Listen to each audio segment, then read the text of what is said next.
गुरुर्ब्रह्मा गुरुर्विष्णु गुरुर्देवो महेश्वर गुरु साक्षात् परं ब्रह्म तस्मै श्री गुरुवे नमः।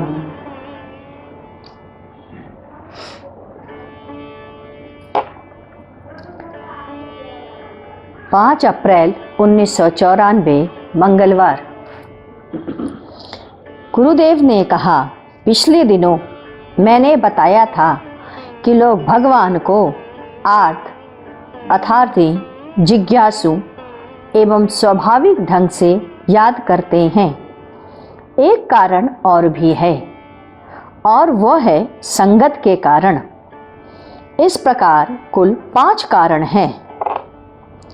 संगत के कारण, अरे चलो वहाँ भजन और कीर्तन होता है, यह कहकर चल देते हैं।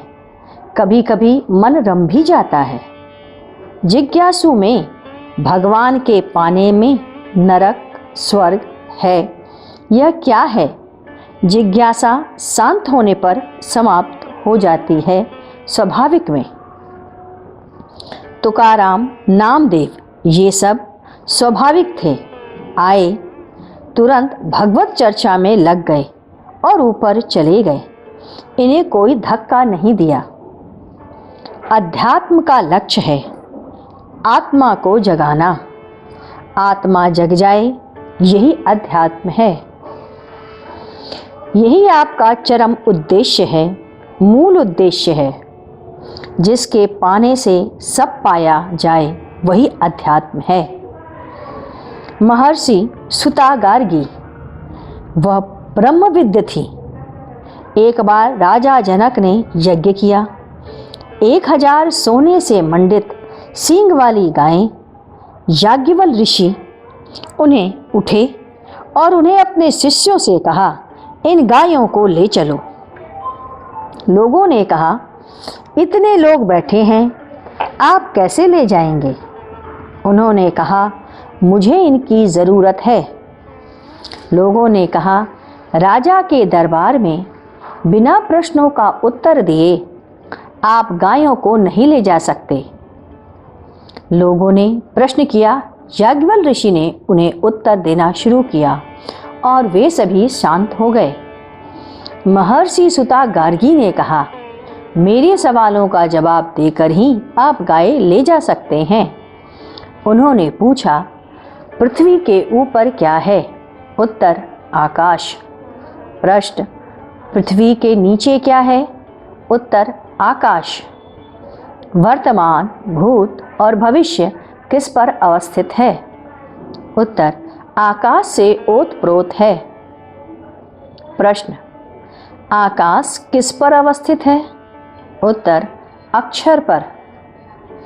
जिसका क्षरण नहीं होता, जो न सुनता है, न बोलता है, न रस लेता है, जो न बाहर है और न भीतर है, जो न यहाँ है और न वहाँ है, वह जो अक्षर है, उससे पूरी व्यवस्था चलती है।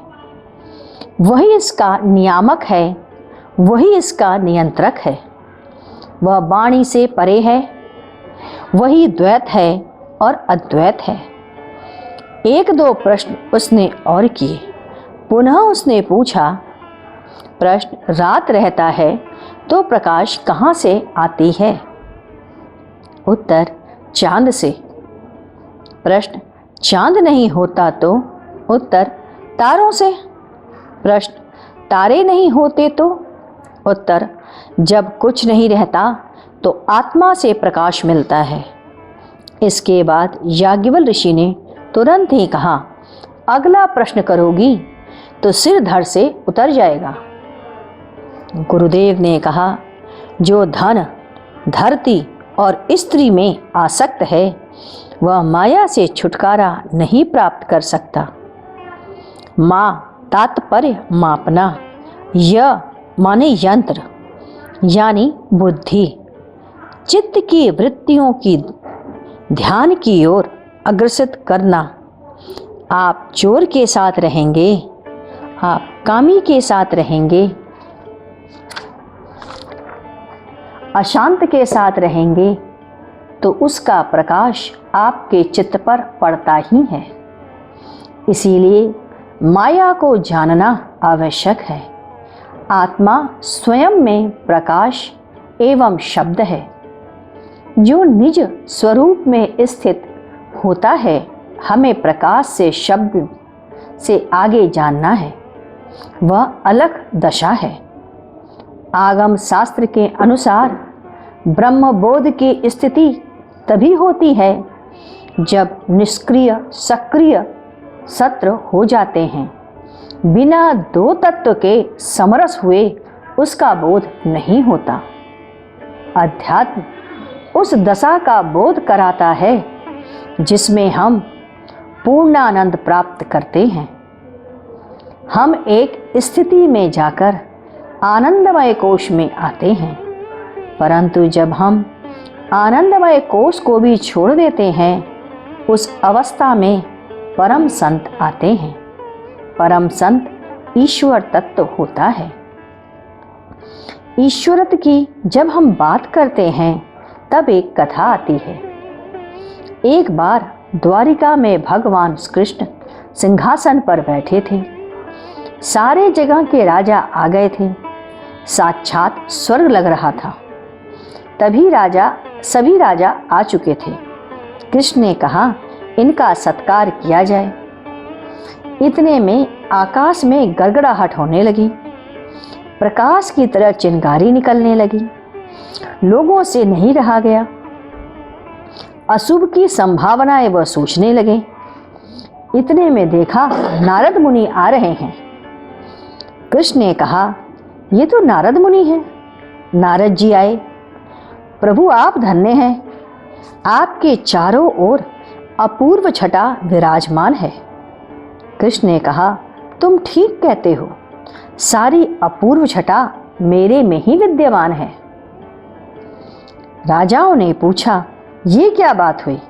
भगवान कृष्ण ने कहा, नारद से पूछ लो। राजाओं ने नारद से पूछा। नारद मुनि ने कहा, एक बार गंगा नदी के किनारे जा रहा था। देखा एक कछुआ पानी में डूब रहा था और उतरा रहा था। कछुआ को इस प्रकार गंगा नदी में देखकर नारद मुनि ने कहा, हे कछुए, तुम धन्य हो। तुम्हारे सारे पाप विनष्ट हो रहे हैं। कछुआ ने कहा, मैं नहीं, यह तो स्वयं नदी धन्य है। यह नदी कितने लोगों के पाप का मोचन करती है। नारद मुनि ने फिर कहा, हे गंगा, तू धन्य है। कितने लोगों का पाप तू मोचन करती है। गंगा ने कहा, मैं नहीं, समुद्र धन्य है, जिसमें सभी जाकर के विलीन हो जाते हैं। नारद मुनि ने कहा, हे समुद्र, तू धन्य है। समुद्र ने कहा, मैं नहीं, यह वसुंधरा धन्य है, जिसने मुझे धारण किया है। नारद ने पृथ्वी से कहा, हे वसुंधरे, तू धन्य है। पृथ्वी ने कहा, मैं नहीं, यह पर्वत धन्य है, जिसके आधार पर यहाँ मैं टिकी हूँ। नारद ने पर्वत से कहा, हे पर्वत, तू धन्य है। पर्वत ने कहा, मैं नहीं, ब्रह्मा धन्य है, जिसने इसकी रचना की। नारद मुनि ने कहा, हे ब्रह्मे, आप धन्य हैं। आपने सब कुछ रच दिया। ब्रह्मा ने कहा, इस संसार में, इस जगत में मुझको उत्पन्न करने वाला धन्य है, जिसकी इच्छा से सृष्टि, रचना और प्रलय होती है। यही वासुदेव हैं।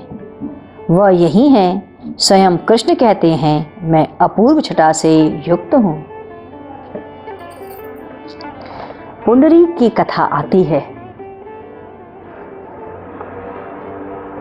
पुंडरीक माँ बाप की सेवा करता था। उसने देखा कोई मर रहा है, किसी का बना बनाया बिगड़ता जा रहा है। उसे देखते देखते वैराग्य हो गया। वह घर त्याग कर वन की ओर चल पड़ा। तप करने लगा। घोर तपस्या किया।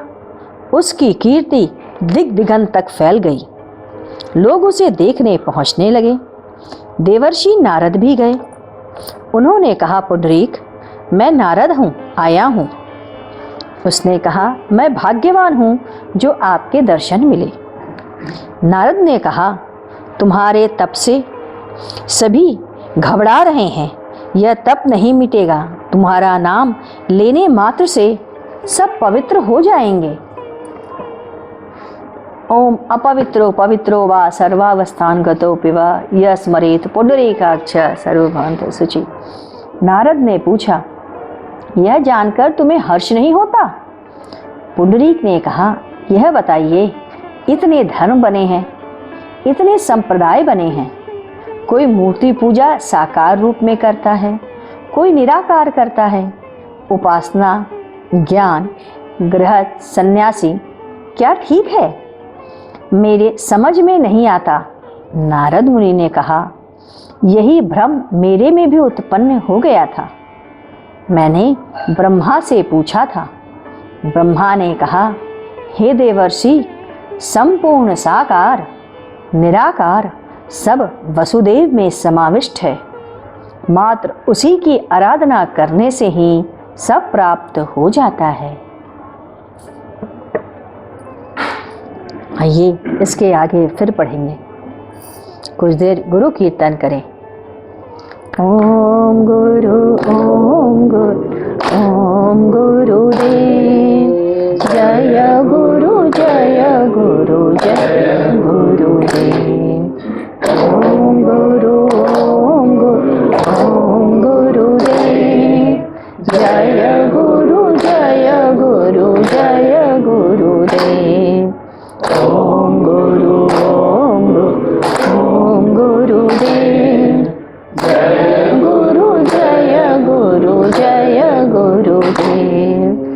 ओम गुरु ओम गुरु ओम गुरुदेव जय गुरु जय गुरु जय गुरुदेव। ओम गुरु ओम गुरु ओम गुरुदेव जय गुरु जय गुरु जय गुरुदेव। ओम गुरु ओम गुरु जय गुरु जय गुरु।